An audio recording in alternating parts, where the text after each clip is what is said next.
You're listening to episode 126, When a Child is Put on Hospice, How Child Life Specialists Can Help.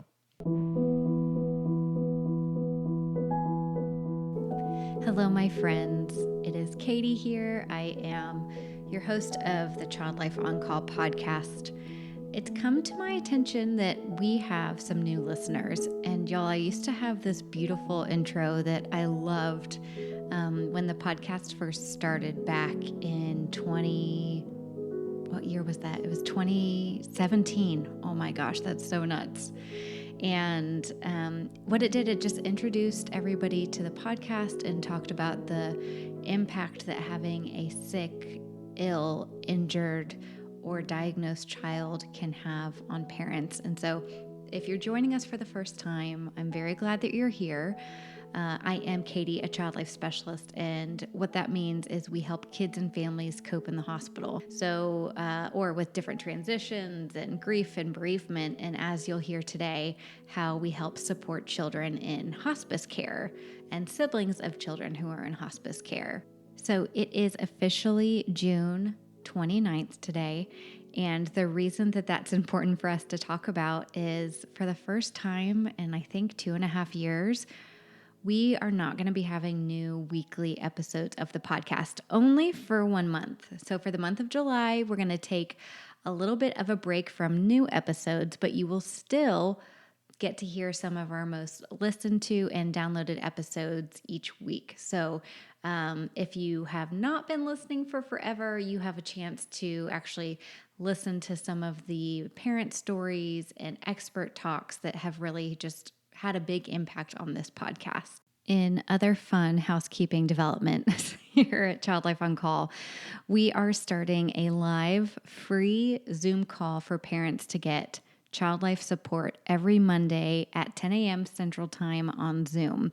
So parents, if you have questions, if you have a child surgery coming up, if you are wondering how to help your child cope with something specific like the upcoming COVID vaccine, that's now available for kids 6 months and older, please come join us on Monday and ask your questions live to a child life specialist. It will either be me or another certified child life specialist, but you are definitely going to get the answers that you need, and it's completely free.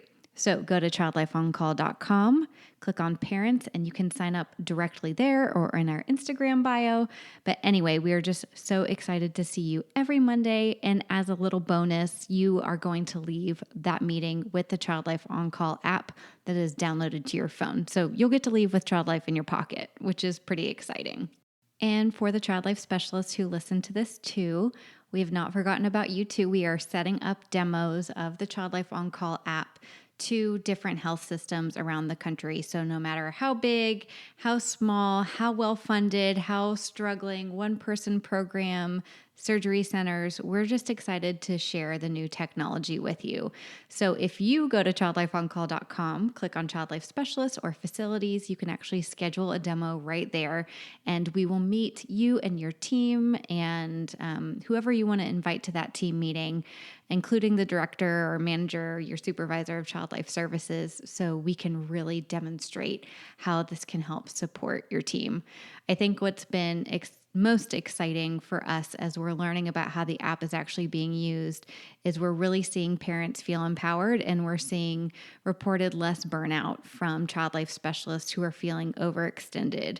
I think one of the really good examples that we're seeing are those night shift kiddos who come in and there's no access to child life available, and they still want to give parents information. And so that way, when child life specialists are coming in the next day, they know parents have some understanding of what has happened overnight, and they've been a little bit supported. And then child life specialists get to do and work on really quality interventions rather than damage control.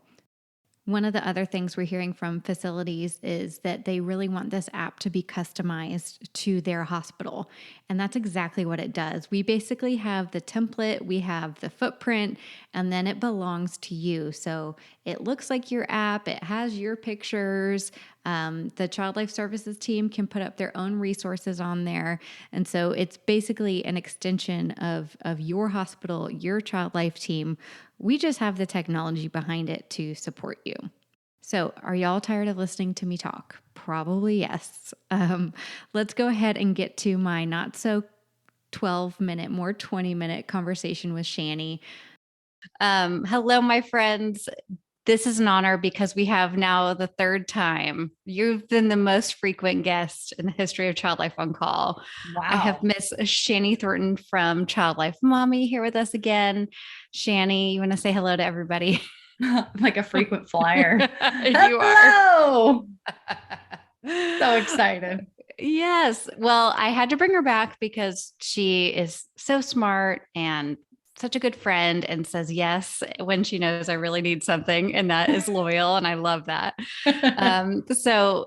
Full disclosure, you guys, I have never gotten this close to a podcast published date. And we are, under 36 hours out from when this needs to go live. So, Shani, thank you for being the best. Oh, you're all good. You can do it. So I wanted to bring her on because Shani, as some of you may or may not know, has a business, a private practice called Child Life Mommy, and she does workshops and seminars, and she does private practice child life, where she does both telehealth and goes into children and families' homes to support them through child life interventions. And she is one of the leaders in our field, or probably the biggest leader in our field when it comes to private practice. So the fact that we're getting to hear from her today is really exciting. But we wanted to focus on some of her clients that she's been working with recently in the hospice space. So, Shani, could you talk with us a little bit about how you found yourself getting into the hospice space and how families go about getting referral to meet with you? Yeah, absolutely. So I actually contract with a local hospice agency here, and it's taken a little time, but over the last couple of years, they're finally understanding my role. And so I'm officially getting clients that are children of adult patients, but they also see a very small peds population. So I'll get referrals to work with their pediatric patients and the siblings involved.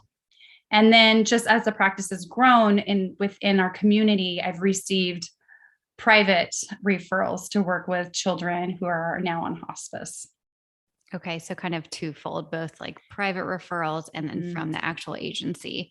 Correct. And so is the agency like talking about your services? So I'm just thinking about parents. How do they even know that someone like you exists and is available? So typically from the hospice agency, it's from like social work and the chaplains or their team manager, like the nurse team manager. So they'll say, and especially as soon as they have a pediatric patient on, they're like, oh, we need to get child life services implemented right away. So they'll talk about my service and they'll talk about how I come in and work with the families to help them cope with what's happening, to provide some education, therapeutic outlets of play and expression, and then teaching them coping skills and like memory making and all. Gotcha. So that's through the hospice. And I guess it's important to note that you're in Northern California and that's kind of the community that you're serving right now. Okay. Yeah. So, gosh, I know people probably say this all the time, but I'm sure it's very emotionally draining, having a lot or juggling end of life cases.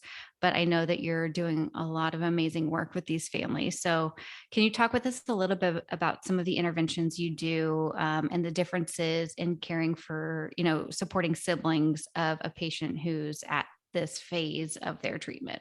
Yeah, absolutely. So usually it starts with the caregivers, right? So I'm talking with them, finding out what their child with the diagnosis knows, what the siblings know, what information they've shared already, what words they're using, and then just checking in on like what their behavior has been, right? Like emotionally, how are they coping? And then I provide them with some information on the importance of being honest and using the words of, terminal prognosis. Sounds so formal, but saying that, that the illness has progressed and that there's no more treatment. There's no medicine that's going to make it go away anymore. And so over time, their body's going to slowly shut down. It's going to stop working.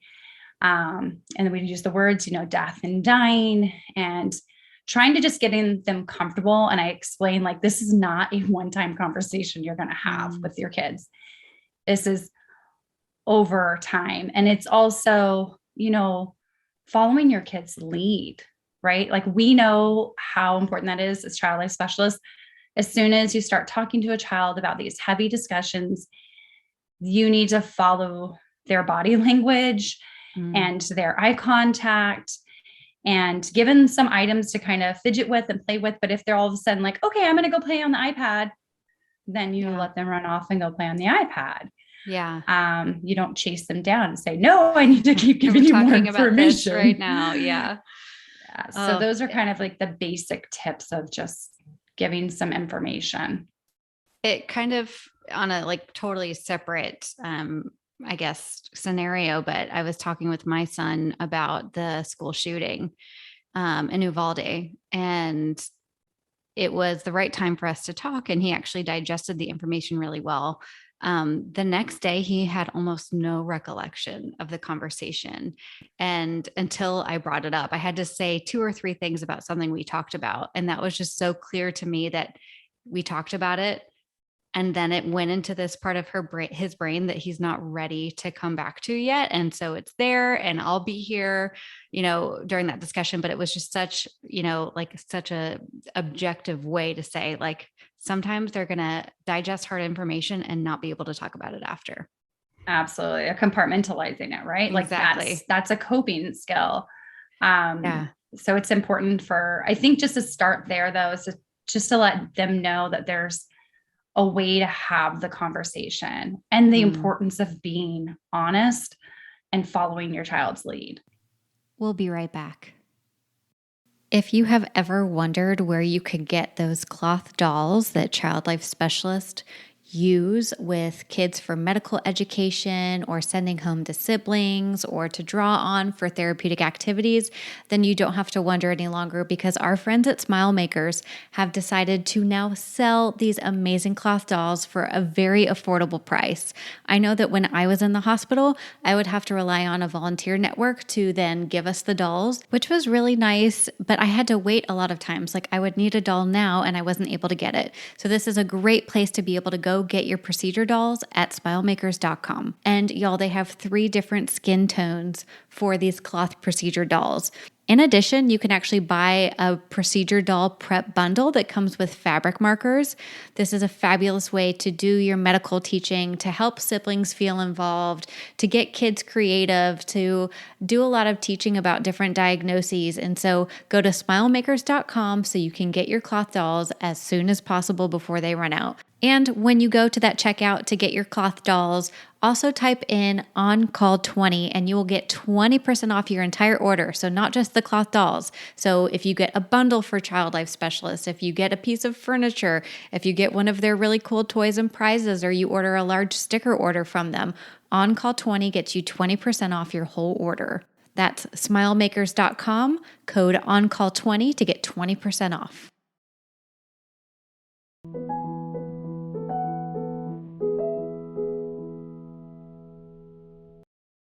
Yeah, I want to go back a little bit to this difference in medication, right? Because likely in a lot of these scenarios, you're working with kids who have had chronic or long-term illnesses. So they've been getting medicine and now all of a sudden, like you said, they're still getting medicine. So how do we explain that to siblings and that it's different than the medicine they were getting before? Yeah. So that goes back to the basics of like education on how the body works, what the illness is, where it's affecting and impacting the body.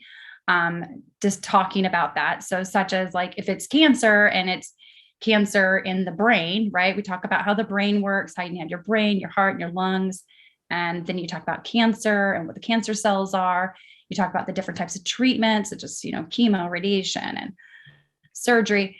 And that now this is a different type of medication, right? Like this medication's not making cancer cells go away. It's not going to make the illness, make them feel better, right? In the sense of making it go away so that they're stay alive. The medicine they're now receiving is going to be medication that's going to give them pain relief, right? It's going to make them so they're not uncomfortable, that they have pain management. And so then you talk about how that will also be affected, how that might change the child's body. They might be much more sleepy. They might be a little bit agitated in the beginning because it does take some time to kind of fluctuate and find the right pain med. You'll talk about how they'll receive the medication. And also talking about like the different behaviors around, right? Like different nursing coming in to administer, or maybe it's the caregivers that are administering it. But usually in the beginning, it's kind of that crisis mode of like, what do? We just had this diagnosis that it's, terminal now.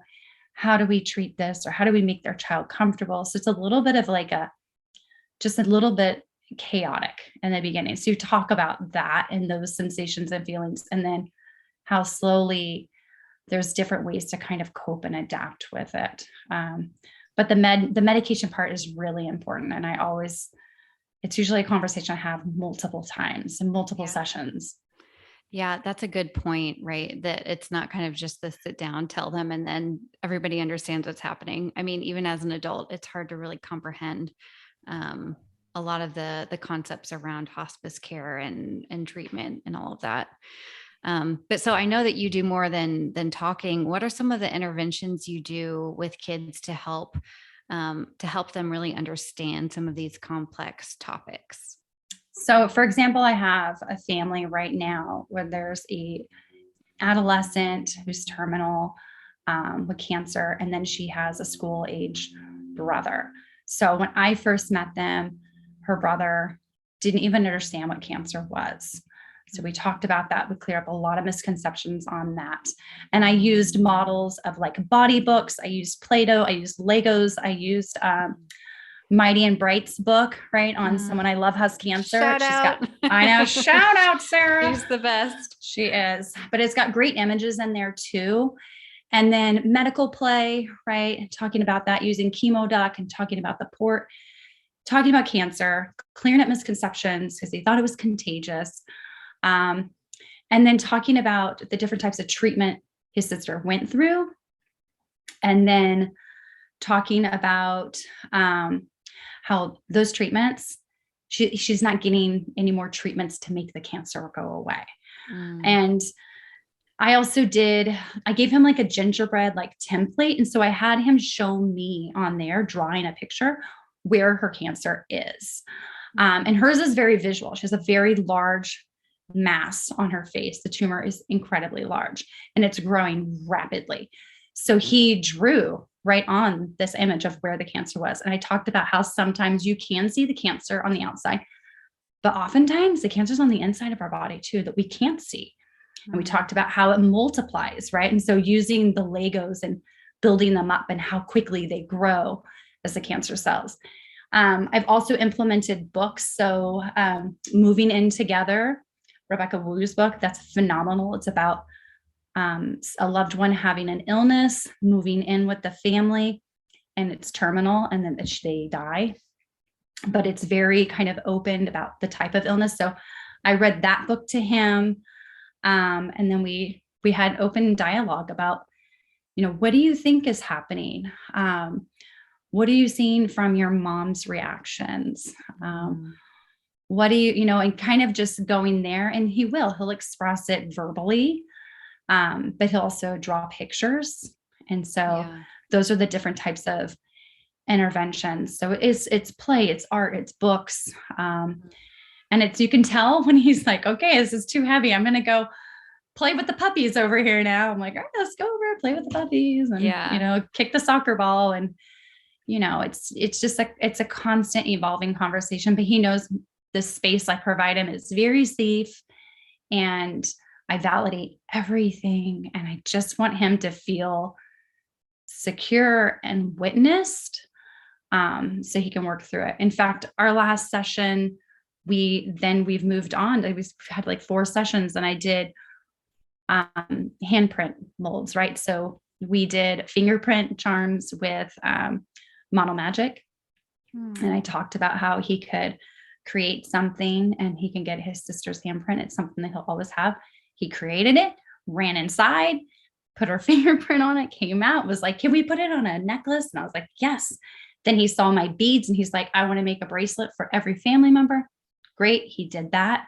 He went and ran inside, found everybody's favorite colors. Like, so he had this sense of control and he was creating something. And then from that activity, we did a huge canvas handprint of like a tree, and each family member painted their hand with their color choice and put it on the tree. It was one of the most beautiful memory making canvas handprints I have ever done. It was phenomenal. But that was, I mean, this is school age kid. We've done a lot of interventions, and he's at a place now where he really understands what's happening. That's the part that I'm just like, he started when you first met him, not knowing or thinking that cancer was contagious. Right. Yeah. And now he's come so far, and just 4 sessions with you, that I'm sure you took really slowly, but you're so thoughtful and in your interventions. And what kind of follow-up do you do with parents after an intervention like that? Is it right after and you kind of keep them in the loop, or what does that look like?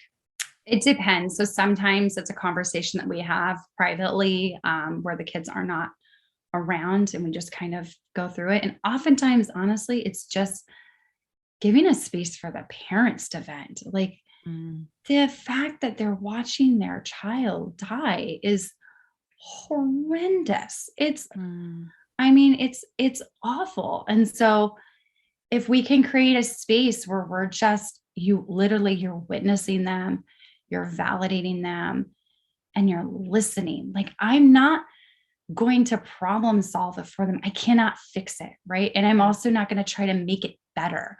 Literally, they're sitting in this chunky mess, and I'm sitting right next to them in the chunky mess. Yeah. And that's kind of where it is. But we talk about the coping skills of like how their child who does have the illness, how the siblings are doing, how they're doing, and kind of just meeting everybody where they're at. Kind of circling back, just unfortunately, we don't have a whole lot of time. We're trying to do this as fast as we can so everybody can listen. But thinking about going back to the hospice company that you're working for, do you report back to them, or do you have an open dialogue about your clients so they're getting the information too? And if there's a social work referral that you want to make, or any important information for them, how does that communication work? It's just like in the hospital. So Okay. I communicate very closely when it's a patient that's still alive. There's more communication with the social worker. And so I've done that. I'm like, this family, I mean, yeah, my support's great, but I'm like, we need some mental health providers in place right now. Yeah. Can we get this ball going? And they do. There's this dialogue back and forth of how we can support each other. The nurse manager is involved. The nurse who's overseeing them, the CNAs who come in are involved. The chaplains are involved. Even for this case, because it's pediatrics, the doctor is involved. So like, I will write up a report of what my interventions are. I'll put it in a document that is from the hospice agency, email it out to them. And I also will, give them a blurb of like, I don't want you to just like to see the document and just like put it to the side. Like, I want you to hear like what we did. So let me give you a snippet and you can read more in the document. And even for this case, like I attached the canvas, like I wanted them to see. Yeah. And they were just like, wow, like on both ends. So one, they're like, oh, this is amazing. We really understand what child life does now, right? It gives them a kind of like an openness, awareness of like, I had no idea. I thought you just did, bereavement work. And I'm like, no, so much more than that. And then also like, what are additional ways that we can support this family? So I've connected this particular family with several nonprofits, and I'm offering that information to this, the hospice agency. If like there's these agencies out here that are supporting these families, let's connect with them. Yeah. So there is an open, dialogue back and forth, and conversations on the phone too with them. So yeah. Well, you're doing amazing work and you're really paving the way for Child Life to come in and support more families at such an important time. So thank you for all you do. Oh, absolutely. It's an absolute honor to be able to come into a family's home during these times. And every single one of them, we will continue to learn and grow from them because they are absolutely amazing souls. Absolutely. Well, for parents listening, we hope you are never in this situation, but if you do know someone who is going through that, there are people like Shani who are around, and you can always connect with us and we can try to get you to resources. And for Child Life Specialists, I hope that this is inspiring for you to learn about how services can be implemented outside of the hospital setting and really be so impactful. So thank you so much for Shani for being here today. Absolutely. Thank you for having me. Thank you so much, Shani, for taking time out of your very busy schedule to come and hang out with us and teach us and just guide us in supporting and loving on our own family and the families that we serve. So, y'all, I had enough to say at the beginning of this episode. Just know that I'm grateful that you're here. I hope you enjoy a little bit of the month of July and you enjoy the reposts that we have coming for you next week. I'm really excited about, and we will meet you back with new episodes starting Wednesday, August 3rd.